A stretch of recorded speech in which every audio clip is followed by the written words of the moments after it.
Big ultimates to steal here. That's a really cool, and we've just kind of forgotten that Silas exists since the very first game where it was banned second by T1. So Silas is going to come through. It's going to be locked in by Keen here towards the top side. Zeus has been spamming Silas actually in solo queue, but he's going to be against it this time around. We'll have to see whether it's going to work here as we hop onto the Rift for game number 3.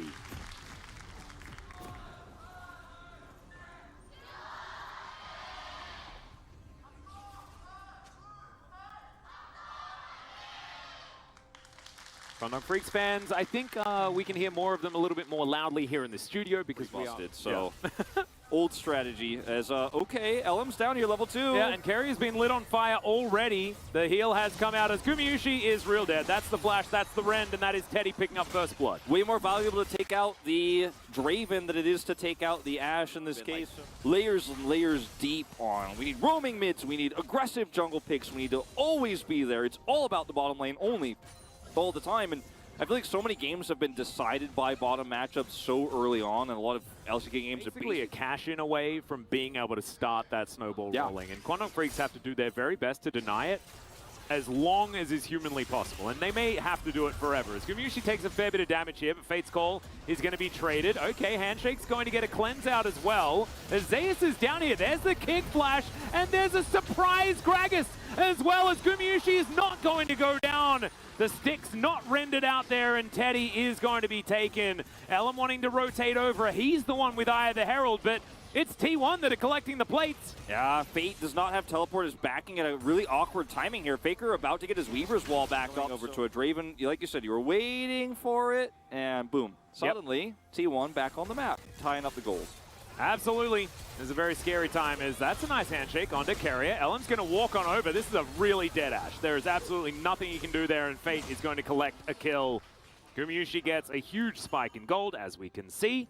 It was about 7. As long as you don't force this, KWANGDONG, I think you're feeling pretty good about this. Yeah, don't make the old mistake that we were talking about. You know, as Arrow is going to connect, Weaver's Wall comes through as well. Seismic Shove, the delivery of the Ahri, but she can Spirit Rush. That's going to get her out of the way, as LM doesn't even need to flag or drag, as he'd already put that one on cooldown, and T1 now have control of the mid lane, and they can put a Rift Herald here as well. So, if it means second Rift Herald and they take the turret due to map control, then that is definitely good news. As you can see, teleports coming through from KWANGDONG FREECS. Don't know whether they'll be able to save the turret, but in goes LM. Hostile takeover coming down as well as the chains do not connect. Keen finds himself an arrow, though, the handshake onto Gumayusi, and he's wiped from the Rift. It's a two-man Seismic Shove, but I think Gumayusi also managed to cash in. All right, a lot of stuff happened. Drake was secured, like you were talking about, by KWANGDONG FREECS, but T1 are going to be able to grab themselves the outer turret, as I stutter for a moment because an arrow flew by, and the majesty of it really does leave me a little bit so desperately. They want to get this. They're like, oh, Draven's supposed to be ahead at this point in the game. This is supposed to be his win condition. Oh, good flash from Moham, but he's still hit by the Q. Not going to be Ona going in on it just this time around, as Kane collects himself an arrow. Can he deny Ona from getting in and stealing this? And of course the answer is absolutely not, as LM just going to get face to face with T1 and does eventually get himself out. Uses the cast to taxi after the flash. The KWANGDONG FREECS kind of just left here looking a little bit silly after they lose the Drake, because Ona's smites are too good. Yeah, I mean, Ona's smites are so good. They also lose the flash. Weaver's Wall. The Seismic Shove onto Teddy, as Whirling Death is just, it's going to be shield bowed. So I look a little bit silly, but Teddy is going to be alive. Going to replace that with a different ultimate. Ona's flank angle is also massive here. Yeah, Banshee's Veil from Fate is going to protect him, but it's not going to protect the others, as Ona continues to lurk outside of vision.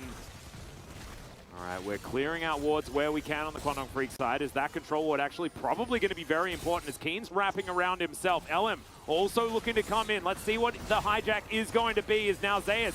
Not exactly the priority target as Fate's Call comes on through. Handshake goes wide as Ona is going to have the kick stolen away and used against him. Hostile takeover comes in as well, as now Elm's going to get healed. Zeus now finds himself in the front line, but without too many options. But Moham's going to get picked off. Gumayusi cashes in yet again, and KWANGDONG FREECS are scattering to the hills. Oh, now they're trapped as well by the Weaver's Wall. Looks like Teddy will be able to get away. Does have flash, and of course his dash there with the auto. Gets over the wall, now has to flash. Yep. is able to make it out, but Faker is going to flash on over. I think Seismic Shove should be up again pretty soon, and there it is. Teddy is going to be trapped in there and will be taken down by Faker this time. And add an extra 500 to that as well. The wall will be respected. Faker puts that one up, and there is no crossing it for KWANGDONG FREECS, not this time. Wave clear is not amazing here for KWANGDONG. They don't have great defensive options with no angle for Fate. He's basically a useless mid laner at this stage of the game now as well. 1-0-2. Just a pretty smooth game for Faker. As an arrow is going to land this time around, and the follow-up is pretty amazing, but Fate does make it underneath his turret as the cast was not exactly optimal. That was so close. So close to being an insane pick, though. And as KWANGDONG, like, you can't even approach the Baron. You have to push waves to try to start something, Guma. Yeah, Cataclysm, and Gumyushi's just going to kill Ellen. He does eventually flash, and the GA is going to go down as Zeus overextends into the entirety of KWANGDONG FREECS. So that is going to be a pick, and they get the flash and cleanse out of Gumyushi. Okay, so now you have the choke point controlled. Silas can have another hijack. He's level 16. Maybe this is the miracle. Zeus gets greedy for the flank, and now they're a man up. And Arrow is going to go wide there as well. That'll be up in 3.5 seconds. As Kane looking for his as well. Options as far as like making it difficult with Weaver's Wall and all sorts of other things. I can understand why they're scared. I can understand why they're scared, but I mean, they should be way more scared of this. Good luck, KWANGDONG. You're walking out of Baron now. You could have been the ones turning on it, and you are never going to have this angle now. Kane has hijack. Let's see how good it is this time. T1 back away. Yeah, well, Weaver's Wall going to try and break up the fight as now Kane finds himself completely alone. He has to flash, but is he out of danger as Ellen is trying to be the hero and chase after him? Gumyushi now stuck inside the Cataclysm and he has no flash. The kick comes back as Kane is still alive. Teddy locks down the first kill. Hostile takeover is exactly that right now as Carrier trying to be a stand-in AD carry, but he doesn't have the items for it. And there is the chain that comes back from Kane. Just amazingly played. Carrier, I don't think he can do this by himself as the arrow will come in, but it doesn't do enough. Is this KWANGDONG turning the game around? I mean, it's Ellen turning this game around. Another Cataclysm play onto Guma. He finds an angle, locks him up. This time he doesn't have flash. First one takes it away. Second one is enough to kill the AD carry. And yeah, Carrier trying to be a stand. Quite a few options. Fate isn't seen here. Could look for Guma, still doesn't have flash. Over the wall! Not going to be able to get there as he was inside the Hex Gate, but can they win the team fight is going to be the question as Ellen going down very, very low. Gumyushi just fighting in the back of the pit. It's the Thunderdome, it's the Colosseum, and he's doing so much damage! Moham's now going to have to walk this one off as T1 obliterate the team fight. Doesn't have flash, but he's got a cleanse, and Guma does 8,000 damage. Took him out there, prevented the Baron, but at the end of the day, they still had to force a fight into a choke point.